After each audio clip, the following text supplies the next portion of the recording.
Log entry, the catch Scarlet Queen, Philip Carney, master. Position 10 degrees 20 minutes north, 107 degrees 45 minutes east. Sky fair, wind fresh. Remarks, departed Bahia after losing 2 passengers. Reason for loss, the Green Tourist and the Temple Belle.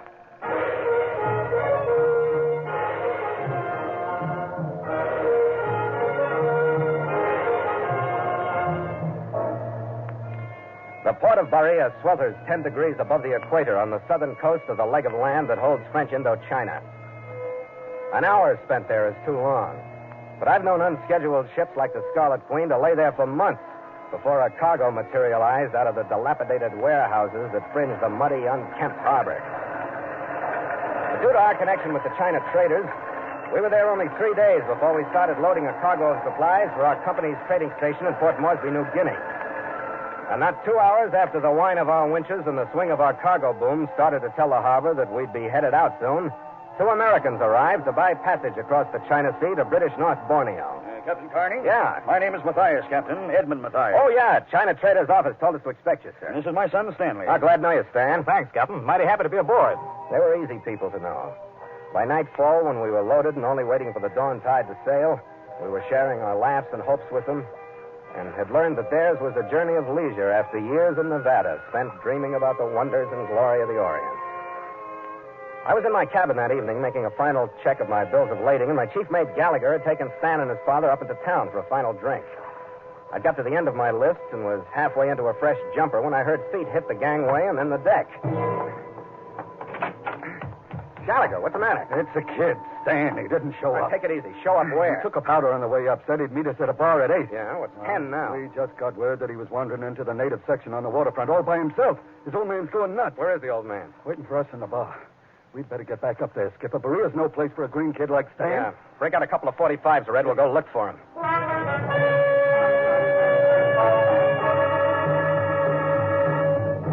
And so Mutual continues The Voyage of the Scarlet Queen, written by Gil Dowd and Bob Tallman, and starring Elliott Lewis.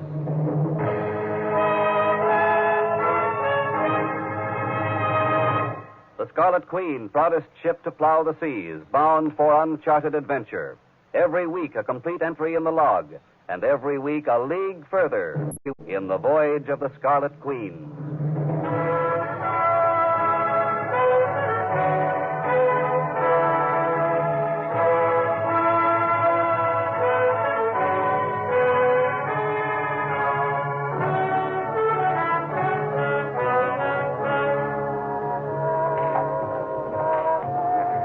There he is, Skipper, that side deck. Yeah. He looks like he's going to need some taking care of himself. Captain Carney, thank heaven you've come. Yeah, I'll be all right now, Mr. Oh, there are so many things that could have happened. He isn't used to things like this back in Nevada. He wouldn't be gone this long if something went wrong. Well, we'll find him, Mr. Now, the Matthias. first thing you've got to do is stop your imagination. I only wish it were imagination, but I know my son. He promised to meet us here over 2 hours ago, and he hasn't arrived yet. I know that nothing but an accident, or I know that nothing would detain Stan if he could help it. What shall I do, Captain? What shall I do? Now, first try to calm down. I'm sorry, but you must know how I feel. Well, sure I do. Now, who told you that they'd seen Stan, and what kind of a line did they give you on it? Oh, it was one of the natives that worked at the hotel. Uh-huh. He said he'd seen Stan at the end of Vejraburi, the street where the native bars are, and the gambling dens, and I don't know what else. He said Stan joined the crowd of men gathered in front of the temple of the ep23. That was more than an hour before he was to meet us here. What is this temple of the ep23, do you know? Well, it belongs to a cult, I believe, rather than a recognized religion. Beyond that, I know nothing. Captain, if I've allowed anything to happen to my son, I don't know what I'd say. I don't know what I'd do. Okay, Mr. Matthias. Take him back to the ship, Red. No, Captain Carney, I can't sit there and do nothing. With that calamity approach of yours, you aren't doing any good here. But, Captain... Never mind. You got the obituary all written. If he does have to be in trouble, it doesn't have to be any worse than being stiff from too big a load of native grog. Now, go on with Red and stay aboard. I'll see you later. Well, I was thinking that I ought to stick with you, Skipper. Two's better than one. I'm not going alone, Red. I'm going up to the China Trader's office and check with Lin Tishen. He's been in Bahia long enough to know every corner in it.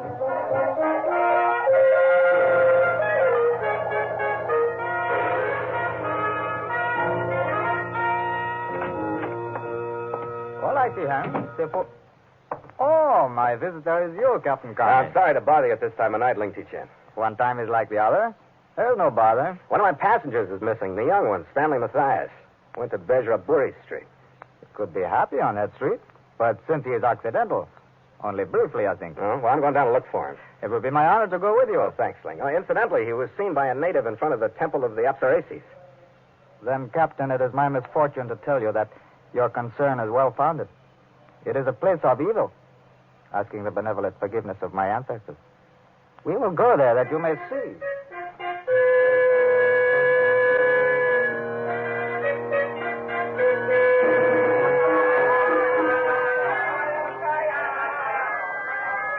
Bejraburi was an uncomfortable, jumbled street, lined by crowded buildings hiding their interiors behind shuttered windows and curtained doors. Mixed with the reek of its humanity was the stench of the harbor along which it stretched, and into which went its refuse, including some of the men who came there and were never seen again. It was an ugly street. So ugly that the beauty of the temple at the end of it was a shock. Orange flame flickered from two massive female statues. The Temple of the Apsareses gave the immediate impression of evil and yet beauty. The columns that supported the roof were more massive female figures. The carvings on the heavy doors that guarded the unseen interior carried out the same theme. And before this door, a woman danced.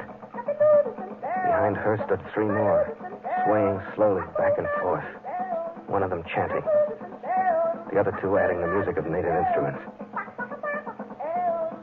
Ling Ti-Chen and I stood for a while at the edge of a scattered crowd of silent, almost hypnotized native men. Then he pulled me back into the shadows. You have been cursed, Captain, by viewing the Temple of Apsareses. It is the renewal in the form of a cult of an ancient legend that is told in the stone carvings on the temples of Prahan. What's behind it? What does it mean? The legend tells that the Apsareses were creatures of great beauty, half human, half deity, who were sent by the gods to lead astray those mortals whose lives were without sin, and so prevent overcrowding in heaven. Huh? This audience tonight doesn't seem so saintly. Or aren't the creatures so particular these days? I know only this. Many strangers to Baria have entered the temple and have not returned. But I have not before heard of an Occidental whose mind was ready to receive the message of the Apsareses. You wait here, Captain. I will find one of the watchers to speak with and perhaps learn more. Ling Ti-Chen joined the entranced crowd. I was left alone, listening to the monotonous chant, watching the monotonous gyrations of the dancer. The atmosphere was something between a dream and actuality. It didn't make sense, but there I was, faced by the ceremony. For a moment, it didn't seem too strange that young Stan Mathias might have been caught and drawn in it. I didn't realize that Ling Ti-Chen was back until he tapped me on the shoulder. Captain? Oh, what'd you find out? He entered the temple. I ache with sadness to tell you. How about the French officials? Would they help? They are most cautious.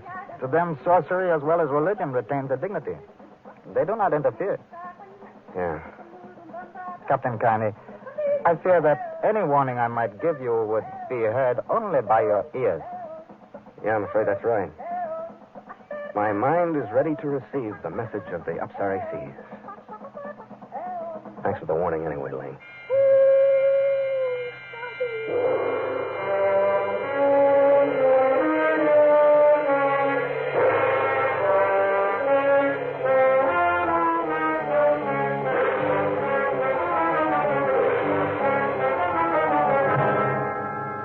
It wasn't long, maybe 20 minutes after Ling Ti-Chen left, that the chanting stopped. I moved up through the crowd to catch any cues that were thrown to the chosen, who were to be allowed entrance into the Temple of Apsareses. The first move was easy. A massive door swung open on an interior dimly lit by more flickering flame. I followed the 7 or 8 natives who moved forward in response to the appeals and gestures of the women. 2 of the natives were turned back after brief questioning that I didn't understand. When the hostesses saw me, I caught the quick glances that snapped between them. One of them stopped me just outside the door. What you want? I want to go in the temple. You not belong here. You go. I belong here, all right. I want to go in. You belong Baria? No. What you want? I want the other man like me. He came in before. You no I come. want to find him. I go in if I have to burn the temple down. You not belong here. You want come, you come. You not belong here. The look she gave me was entirely different from the sultry looks the natives were getting. The big doors swung shut as we entered the narrow hallway. It was bathed in an orange glow from the flames, permeated by incense smoke that swirled up from the fire urns. From the fascinated expressions of the men, there must have been great promise in the words from the woman who spoke. We followed them eagerly across the hallway. The door was open, and silently we obeyed their gestures and entered the room beyond. The door clicked shut, but the women stayed outside. I didn't know whether the others heard it or not, but I did.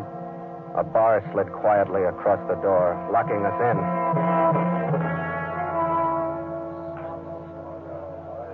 This room, too, was lighted by a pair of fire urns, but the odor here was different. Still incense, but mixed with it a thickly sweet smell that tingled a little in the nostrils. Made itself felt deeper in the throat. It was so subtle that I hardly noticed what was happening. It was almost pleasant. So that when I did realize, I couldn't make myself care enough to fight it, or to worry about it, or to worry about Stan Mathias, or to even wish that I was someplace else. I lay down on the floor with my fellow dreamers, staring at the ceiling, smiling, breathing deeply until I couldn't see the ceiling anymore. And then I floated away. Floated away.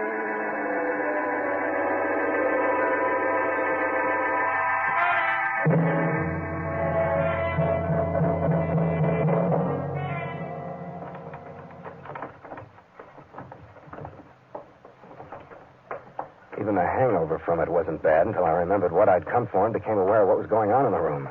There was no longer any feminine promise about it. Two squat, powerful natives wearing razor-sharp creases in their sashes were in the room. They'd opened a trap door in the floor. Through it I could hear water. They were herding the still weak natives through it and into a boat that waited below. When the last of them had been sent down, the trap slammed shut. The guards moved toward me. You get up. You come. Yeah, I'm ready to go. Go. Door.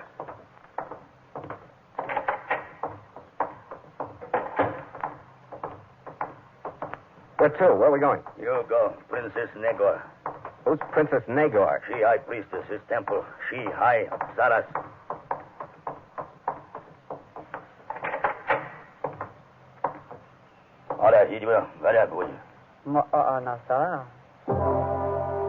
The high priestess, Princess Nagor, made a beautiful picture surrounded by the mysticism, the color, the scent of the temple of the Apsaresis. She lounged languidly on a raised couch. Her costume was in the tradition of early Sita Barry. Her face was beautiful, her mouth stained scarlet, her eyebrows penciled darkly. There was only one thing wrong with the picture. She wasn't native. Her coloring was Aryan fair, and she smiled at the surprise I was showing. The Princess Nagor bids you welcome. Thanks. The mortal seems surprised at the appearance of the high priestess, direct descendant of Bakan himself. I'm getting over it. I'm glad. You must have something to talk about since you entered the temple with the rest of my slaves. Yeah, that's right. Stanley Mathias. I came after him. You won't get him. Captain Carney, he's my own special slave. Maybe if you get down off that throne, we can talk sense, huh? And he's deeply in love with me. You'll see that yourself. What's the deal, Princess? You want money? You want me to pay ransom for him? You insult me, Captain. My income is more than sufficient. I want him near me, and he's quite willing to remain. This is a little thick after the rest of your act. I saw Stan at 6 this evening, and he was quite willing to be leaving this hole in the morning. Now, what do you want? Shall I make an offer? I want nothing. This life is a lonely one. I saw Stanley on the streets one day. He's handsome and fair and young. I saw to it that I met him. He came to say goodbye tonight and tell me he was sailing with you. But he changed his mind. Now he's here. He will stay here. And live this fake of yours? He's not crazy. Call it fake as you like. Only you miss the fact that it's quite profitable. The 6 natives who came in with you will bring 40 francs apiece. My turnover each night is between 30 and 50. Huh. You look puzzled, Captain. Yeah. Labor in the interior, Captain. A ready market in the mines and the plantations and the gardens of the mandarins. Under the sedative you received, they all signed 3-year contracts. I'll keep my mouth shut about what I think of that, Princess. All I want out of here is Stan. Prisons are tough on the equator. I don't think he'd do so well sharing that with you. Captain, I don't want to argue with you. Why don't you talk to Stan? Maybe you remember that's why I came. I really don't know why I bother, except that I like to make righteous men like you swallow their words.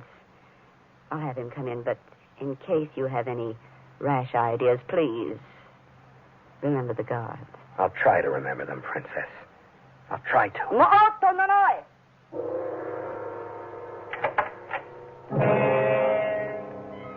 I was almost surprised to see him walk into the room, his husky body erect, his blonde hair neatly combed, his white suit unwrinkled.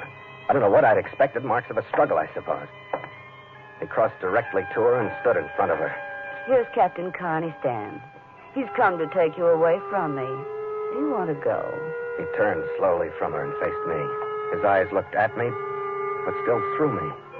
The rest of his expression was normal, a half smile on his friendly mouth, but there was nothing I knew in his eyes or behind them. Do you want to go? No. I'm staying. Well, Captain? Stan, your father's waiting on the ship. We're going to leave for North Borneo in the morning. No. Captain Carney doesn't believe that we mean so much to one another. Megor has been lonely here. Now I've found her, and I know I've been lonely, too. I've heard enough. He's not making sense. Tell me, Captain, what is sense? He's left your world and entered mine, so you don't think it's sense.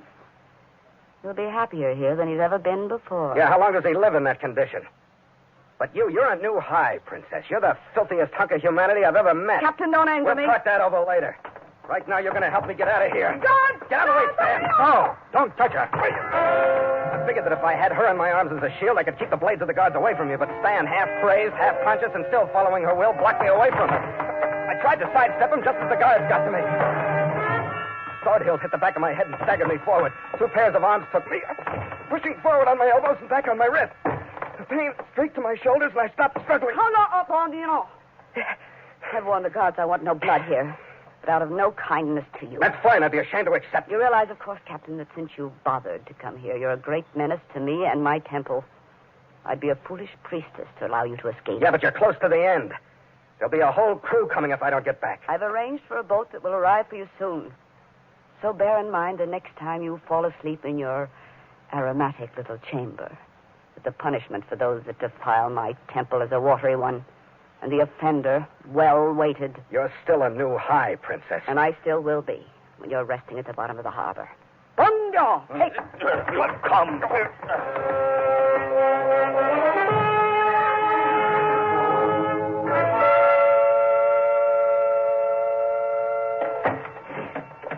My only advantage over the last time the door closed on me was that at least I knew what was in the room with me and I knew where it came from. As soon as the guards were out of hearing, I knocked the fire irons off of their pedestals. I stomped the charcoal embers that burned under the drug, holding a handkerchief over my nose.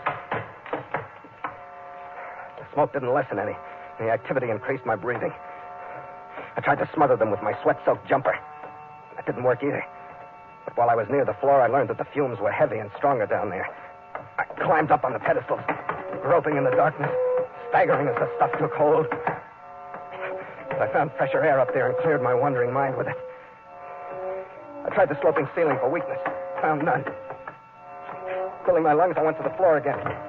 Groped for the trap door. It was solid and immovable. I found the heavy base of one of the urns, climbed back on the pedestals to hold out as long as I could. The clean air held for a while, but wondering when the strength of the fumes would climb to me made each breath I took an adventure. The relaxation set in. And my dreams were of a canted deck, swept by cool spray and clean, fresh air. And I shook my head to bring myself back, and shaking it, I wasn't sure whether the sound I heard was real or not. I gritted my teeth to stay with it and heard it again. A movement outside the door. I got to the floor by the time the bar rattled the first time. Staggered across the room by the time it slid free. Was waiting when the door opened and the first guard, a rag at his nose, walked slowly into the unexpected darkness. When he was in position, I crashed the heavy pedestal base down on his head. I grabbed him as he slumped. The other guard, blade held chest high, rushed. I lifted the body to take the thrust. I left him hanging there, stepped around him, and caught the other guard with my weapon before he could recover his stance.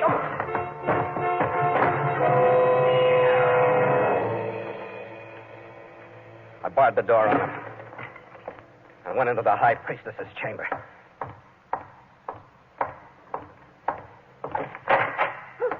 What is this? What's happened? Come on, Stan. Snap out of it. Let's go. No, you can't. He's going to stay. Where are my guards? Come on, Stan. He's going to take you away from me, Stan. Don't let him. Fight, Stan. Fight so you can stay with me. Get away from her. Get away from her. Fight. Get away from her. I thought he'd be a pushover in the dream he was living, but I was wrong. I couldn't hurt him. He didn't land many, but those he did were solid with power. I dropped his head as a target and shot for his throat.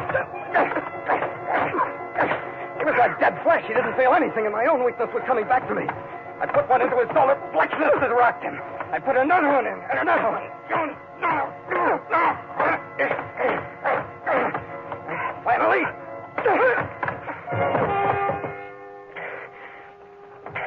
Then I looked at the princess. She was gone. I unlocked the door that I barred on the guards, then I went to the big fire urns in the entrance hall, tilted them so that the flames licked up the walls. Bent down, threw Stan over my shoulder, and left.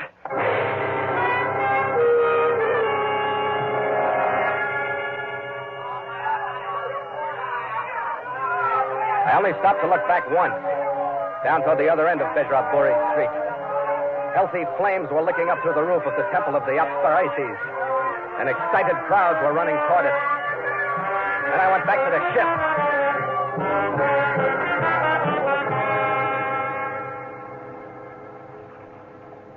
Well, I hope we haven't delayed you too long, Captain. It's long after your planned dawn departure. No, we got plenty of time, Mr. Matthias. But I did want to see you. The doctor sent Stan up to a hospital in Saigon, and he was almost back to normal before he left. He says he hopes you understand, Captain. If anybody does, I do. I got a whiff of that stuff myself. He doesn't remember a minute of it. No? Well, you tell him from me he's lucky. And that the French officials got his girl. She started life as plain Hortense Croft in Milwaukee, Wisconsin. It's quite a descent from that to High Priestess of Berea. Yes, I'm Yeah, I'm sorry, too, Mr. That it happened and that you can't make the crossing with it. Captain, one is so limited in Berea, but I'd like you to have this. Well, splashes. Sounds good. Thank you. Of course, anything I'd say in thanks would be completely insufficient. But, Captain, if you ever get to Nevada, we'll try in some way to repay you. Wow, thanks. I'm in mining, just outside Ely. And if you ever get sick of this life and want to settle down, just let me know. My hand on it, Captain. I promise you a position. I'll keep that in mind, Mr. Matthias. I'll keep that in mind.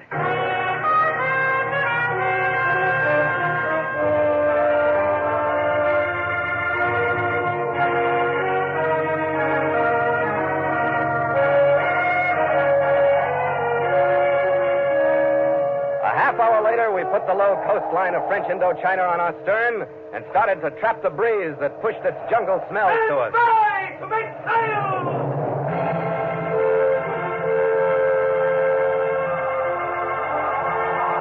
There was a long leg ahead of us to Port Moresby, and the crewmen, looking forward to the even flow of sea life, snapped to their stations at Red's command. Port sheet! Make sail!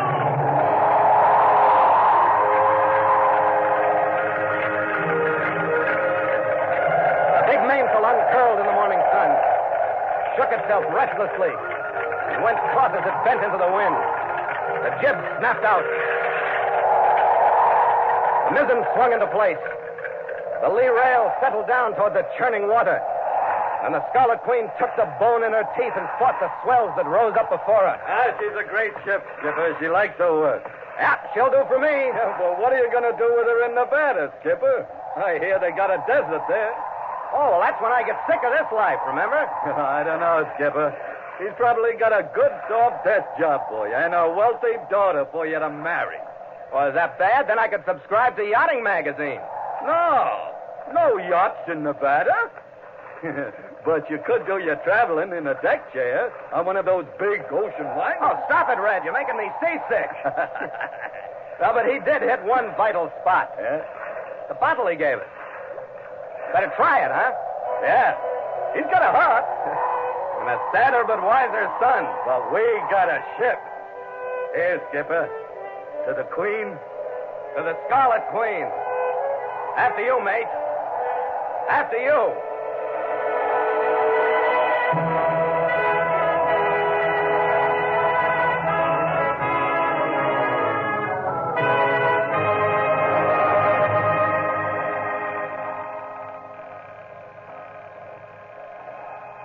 Log entry, the ketch Scarlet Queen. 5:30 p.m. Wind brisk.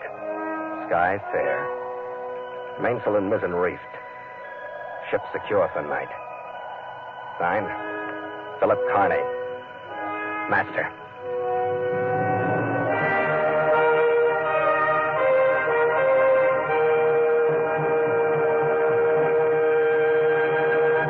Mutual invites you to sail into further adventure on the voyage of the Scarlet Queen next week at the same time. Port o' call, Rabaul, New Britain.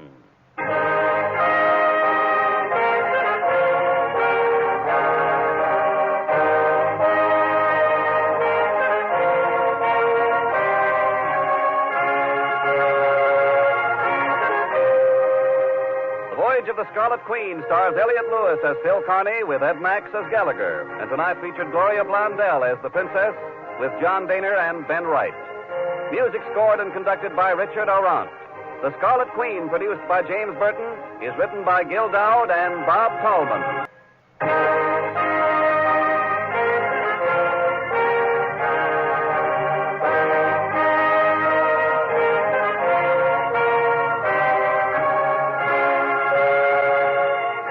Charles Arlington speaking. This is the Mutual Broadcasting System.